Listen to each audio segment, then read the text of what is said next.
Welcome back to Media7. The celebrity endorsement has been a feature of marketing campaigns since before any of us were born. But as Jose Barbosa explains, endorsements don't always go to plan. In that old game of convincing people to buy crap they don't need, nothing quite beats having a famous person sell your rubbish for you. Like this bewildering Jim Beam ad featuring hag-faced thespian William Dafoe. Apparently taking a bus to Milwaukee means you'll end up as a sumo wrestler. It can make you question everything. But it's also a proven way of raising awareness, like these PSAs fronted by Jared Turner about energy conservation. Wow, that's serious energy. The hope is you'll sit through a discussion about the effectiveness of insulation because you remember the time you saw him rooting his way through the almighty Johnsons. Sports stars hawking products or services are a familiar sight because they help make the right associations. But for certain products, the more trustworthy the source of the endorsement, the better. B&Z, trust them. They know what they're doing. Because of his long association with Fair Go, the golden catch has got to be Kevin Milne. One of New Zealand's most trusted faces is now fronting almost apologetic ads for the carpet mill. Surely there was a more distinguished opportunity for me than becoming the carpet guy. I have bills to pay and a family to feed. Unfortunately, celebrity endorsements can backfire. The French champagne. Sponsors scarpered when Tiger Woods' infidelities became public. And Hanover Finance collapsed, losing its investors millions of dollars. Should celebrities be held accountable for the products and companies they lend their name to? Should the face of a campaign be blamed when that campaign goes all Jason Russell? Look, I don't know the answer to all that. But I do know that during that month I thought I was changing into a bonobo, I turned to Prying Eyes Windows Frosting. Prying Eyes Window Frosting. It's so they can't see what you're up to. Jose Barbosa there, and he is quite all right now. With me now is the man you saw selling carpets, former Fair Go host Kevin Milne. G'day, Russell. And his old friend, former Fair Go host Brian Edwards. Welcome to you both. Hi. Kevin, well, you went there. You accepted payment for the use of your name and face against the product, but not, it appears, without some agonising. No, well, I don't think any journalists do endorsements without considerable amount of thought first, really. And when I left Fair Go, which is now, well over a year ago, I wasn't sure whether I'd do any ads or not. In fact, I gave it a year to see whether there were any good television opportunities arising. And one or two great ideas came up, but they weren't accepted by the broadcaster. And in the end, of course, you've got a fairly limited life in terms of your ability to make money out of endorsements. So after a year and a bit, I decided to go with Carpet Mill because I liked the company. And they approached you. Did you get many offers? I got about, I suppose, about 5 last year. I wouldn't say offers so much as approaches, because usually they don't come walking in your door with a money bag. You sit down and they say, well, what would you be prepared to do for us? What would be, what wouldn't you do? And you go through all those sorts of discussions. And but yeah, about 5 companies knocked on the door and said, can we talk about you doing some ads for us? And what you ended up with was almost anti-marketing, and it stands out for that reason. Was that your creative decision? No, I was part of it. I'm working with a really, really good advertising guy called Gavin Bradley, who you may know, who's made some of the best ads that this country's ever seen. You know, the father and son ad, the guy jumping off the bridge and catching the trout and coming back up. So he's capable of some very, very slick and creative ideas. But what I was really concerned about was, what would people think of me if, having trusted me on Fair Go for such a long time, suddenly to go to, what we call in the journalism industry, to the dark side. And so I did give that an awful amount of thought. I think what's helped it a great deal, and Brian may have a comment on this, is that I was not dragged out of Fair Go to do this. Nobody came along while I was doing my work on Fair Go and said, we can double your money, Kev, if you come out and sell our product. What actually happened is my career with Fair Go ended.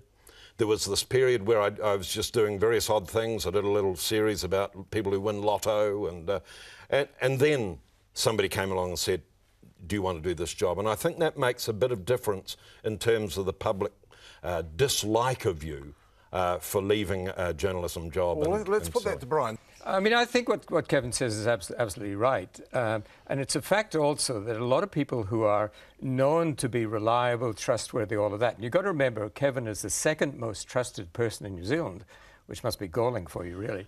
But a lot of these ads that people do, that famous people who've been journalists, for example, do, begin with some sort of quasi-apology.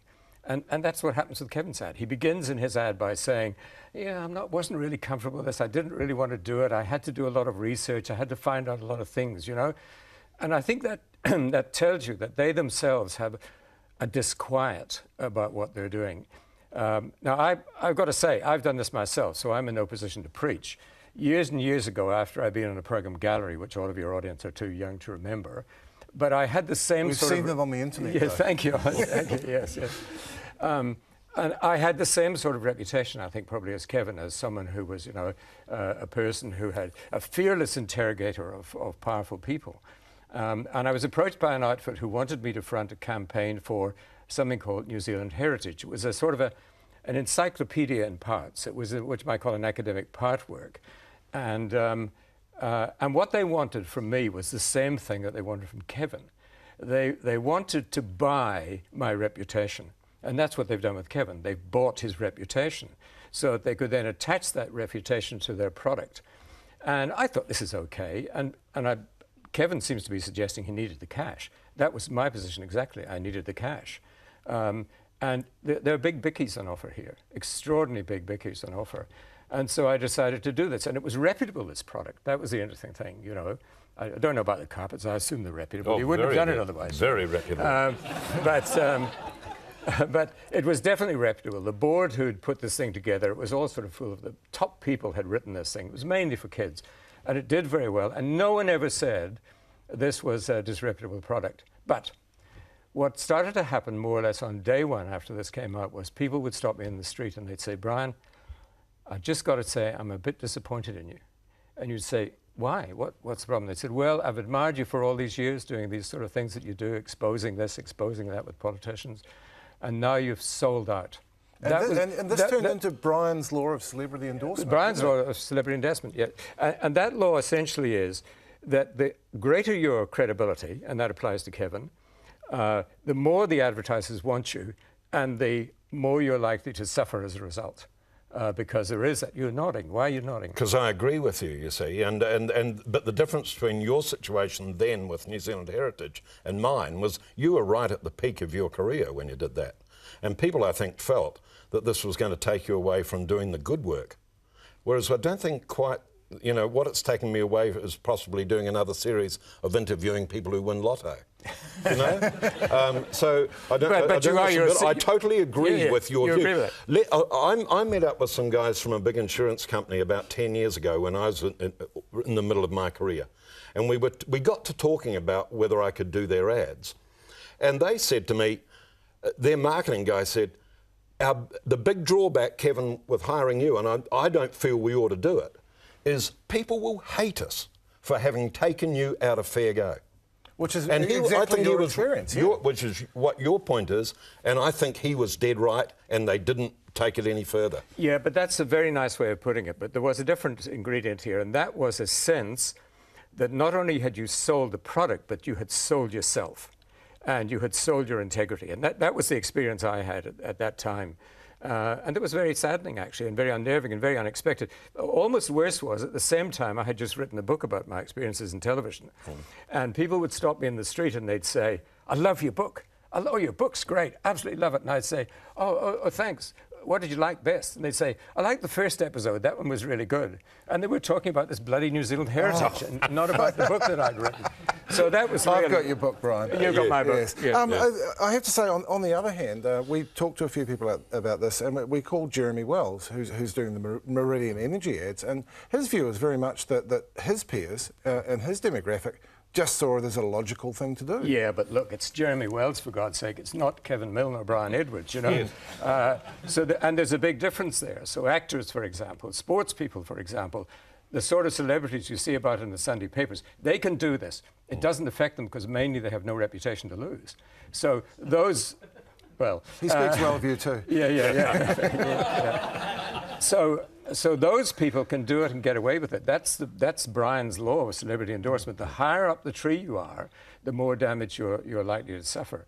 So it's dangerous. I mean, I don't know whether you're going to have any dangers or not. Well, people haven't been coming up to me and venting their spleen in the supermarket. Most of them have been coming... You only had 360 views on YouTube last time I looked, so maybe they haven't seen it. That's appalling. That's appalling. But people do come up, and I think their feeling is, Kev, you did your best over those years on Fair Go. You did the good work then. You're 60. You're in your 60s, 63 years old now. Yeah, right. You know, good luck. You know, we don't care. Well, all right. Well, that's good. That's I mean, good. I don't know. What are you going to do? Hold the population. What are you going to do when your phone starts to ring? Because you're going to be held responsible for this carpet. And somebody rings and says, "Is that you, Kevin? I want to talk to you about the tread marks that have appeared in the hall." You know. Yeah. Right. What are you going to do about that? Oh, well, if there's anything like that, I'll be only too happy to get involved and make sure that these people are well looked after. And we'll supply them with your phone number too, Kevin. Thank you very much, Kevin and Brian. But wait, there's more. We could not possibly leave you this week without the week's most important news story. Like all serious stories of compelling national interest, this one broke on Morning Report. The hidden victim of the Christchurch earthquakes was Marmite. We're working really hard with the teams focused on this to make sure that we've got a continued supply of Marmite to the consumers of New Zealand. Yeah, Marmite's out of stock. There were instructions to use it on toast rather than bread because it spreads thinner when it's warm. As the day charged on, members of the public were vox pop for patriotic feelings they never knew they had until they were asked. The New Zealanders, they have to be Marmite people. We're not going to go Vegemite, are we, Pete? No. We're not going to go Vegemite. I predict a kind of toy train set for the financial and political elites opened a book on Marmite futures. The story flashed around the world to The Guardian, The Telegraph and The Daily Mail. Campbell Live was all over it like hot buttered toast. This is not a brilliant marketing stunt, is it? Definitely not. So what has happened here? Has production been halted at Sanitarium's Christchurch plant? Yes, that was reported a couple of weeks ago. Has the company turned a problem into a PR coup by thoughtfully constructing the story for the media? Oh yes. That is our show. Thanks again to Scott York, Kevin Milne and Brian Edwards, and thanks to you for watching. We'll be back with Media7 at the same time next week. Until then, goodbye. Thanks, Jeff.